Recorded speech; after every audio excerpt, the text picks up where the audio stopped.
सोक्रेता island के बारे में पता है? ये एक इंडियन ओशन में स्थित यमन का आइलैंड है। इस आइलैंड में ऐसे पेड़ पौधे और जीव जंतु पाए जाते हैं जो पूरी दुनिया में कहीं नहीं पाए जाते, जैसे कि इस ड्रैगन ब्लड ट्री को देखो। ये एक ऐसा पेड़ है जिसे काटने पर इसका खून निकलता है। यकीन करना मुश्किल है, लेकिन यही सच है।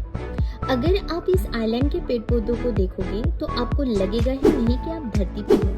आपको लगेगा कि आप किसी और दुनिया में पहुंच गए हो। ऐसे ही मजेदार वीडियो के लिए मेरे चैनल को लाइक एंड सब्सक्राइब जरूर करें।